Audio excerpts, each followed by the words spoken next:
Buongiorno. If you're a consumer of motoring media like myself, I'm sure you listen to the Smith and Sniff podcast presented by Richard Porter, Sniff Petrol, and Johnny Smith, hence the name Smith and Sniff.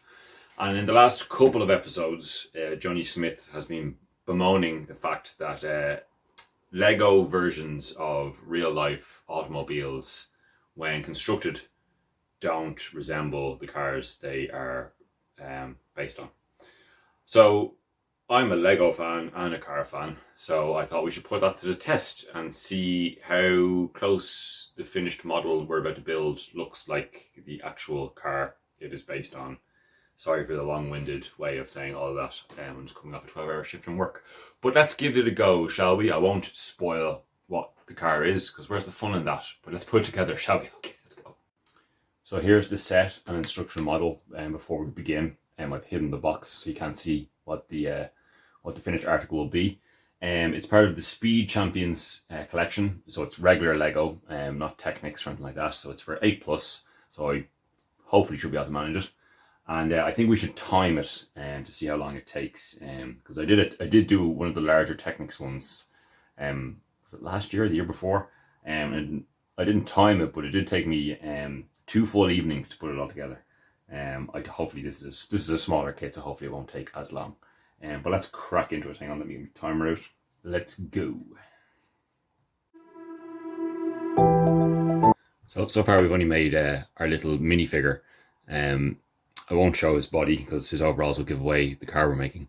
But if you can see, if it will focus, bitch. Sorry if you can't see that. So as you can see, he's got a strapping head of hair. But if you want to put the helmet on, you got to take his hair off. So our racing driver is a bald man with a wig.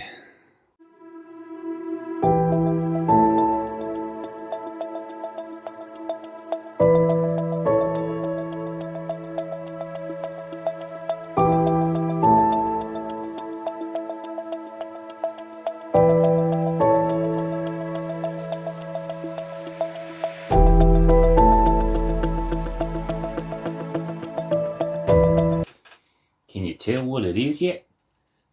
Colour of the bricks might be a bit of a giveaway, but answers on a postcard.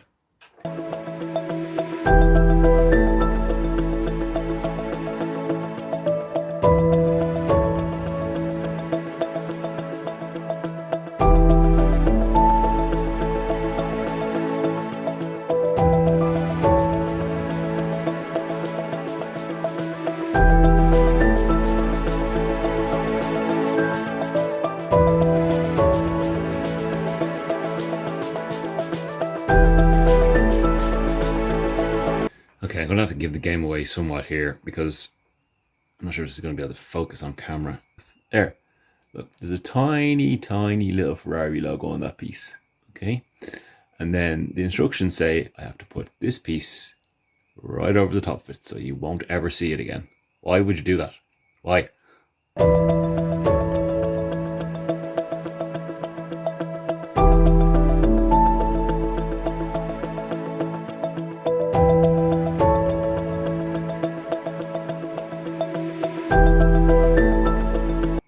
It's because there's loads of these little individual Ferrari bits and some of them are exposed, and so you don't fuck it up.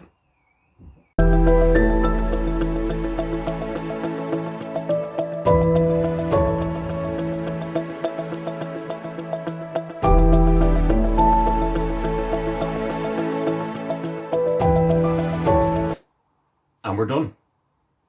Spoiler over. It's a 1971 the year? Sorry, 1970. Ferrari 512M. I believe the car that won this 9 hours of Kyalami with Jackie X on board. Because our little figurine, man, when he has his hair on, admittedly does have a little bit of a Jackie X look at him. The hair is the giveaway. So it's probably not a wig, because even for a man in his 70s, Jackie X has a lovely head of hair.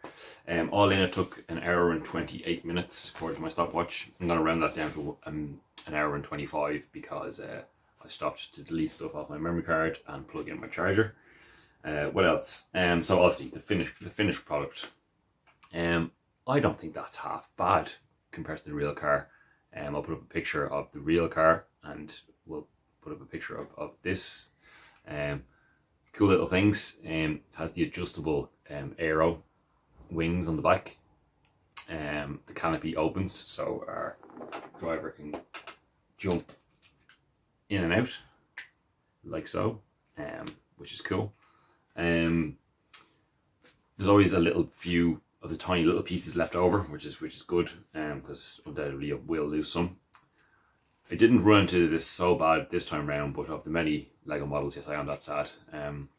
Models I put together, you always have a moment where you're like, no, I'm missing a piece. It's not here. It's definitely not here. And then you keep looking and it's always there. It's always there. And all of the models I've put together, there's never been a piece. Bar one that my older brother had, a Technics thing, that even when he was building it in period, he lost a piece. And knowing this, I continually tried to put that model together, knowing the piece wasn't there. But I just thought, oh, this time it'll be there. It'll be there. Haunts my dreams. But to go back to Johnny Smith's criticism, I don't think that's half bad. I think that's a pretty good representation.